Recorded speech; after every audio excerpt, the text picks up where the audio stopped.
Well, the slowdown in China's economy and deflation is a warning sign for Australia. It prompted a recent fall in iron ore prices that's been tempered by the expectation that China eventually will be forced into a large and very costly economic stimulus program. Well, this week, BHP reported an underlying profit of $13.4 billion US dollars.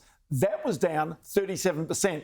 And this week I spoke with BHP Chief Executive Mike Henry about the threats from Queensland's Treasurer to strip BHP of mining leases and also of the longer-term outlook when China needs less steel to build its economy. I'd come back to what we as BHP have been saying for a number of years now, and that is that like every other major economy, as China continues to develop, their economy grows, it matures, it moves out of a steel-intensive phase, and we've been saying that that's going to happen over the decade that we're in currently.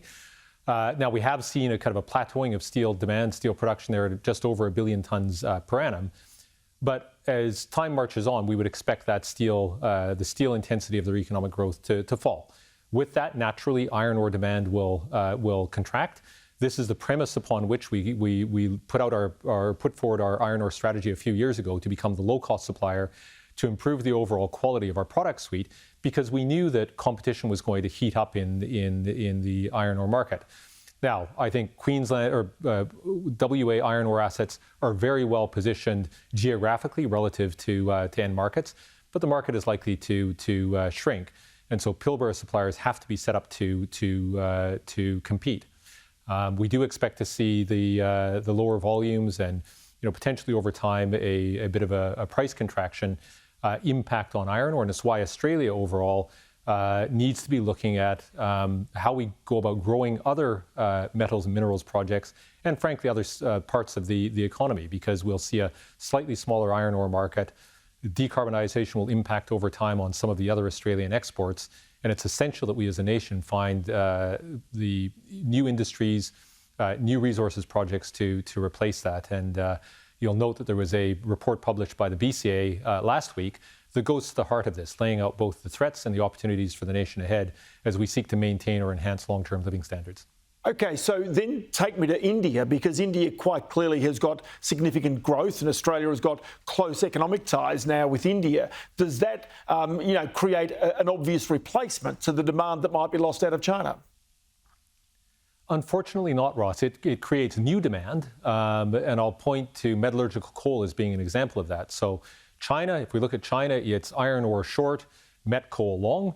India is the exact opposite of that. So there's a lot of indigenous or local high-quality iron ore resources in India that one would expect that they're going to develop to feed their growing steel demand. And they're expected to reach 300 million tons per annum of steel production in 2030. We think that they'll get to 400 million tons per annum beyond that.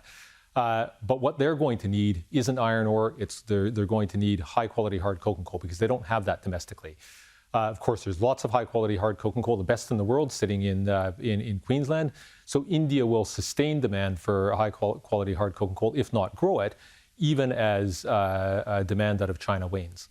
But in the past year, you've paid the Queensland government almost an extra $1 billion Australian dollars, in fact more, in royalties. And yet you've got this week Cameron Dick, the Treasurer, saying that he might strip BHP of assets if they're not used. Now, in all regards, it doesn't really give you a welcome to invest extra capital into Queensland under those circumstances. So let me start by saying, Ross, that of course we're continuing to use these assets and invest in them. BMA is investing over $1 billion per year in sustaining production out of these assets, and we think it's a high-quality business. The comments that I've made really reflect, I think, an uncontroversial position, and that is that if returns come down because of a higher fiscal regime or higher royalty regime, and at the same time risk goes up, that impedes the attractiveness of those investments relative to other options elsewhere. I don't think that's particularly controversial. We do see long-term need for high-quality hard coking coal, both because of the growth in India, but also because this quality of coal, or this quality segment, will help steelmakers decarbonize actually in the medium term. So the opportunities are there, but capital, not just for BHP, generally speaking, the capital opportunities in the marketplace, or capital needs to compete versus other opportunities in the marketplace. And all we're saying is that given what's occurred recently, the opportunities elsewhere may be more attractive for growth. Again, we're continuing to invest in sustaining the underlying existing business.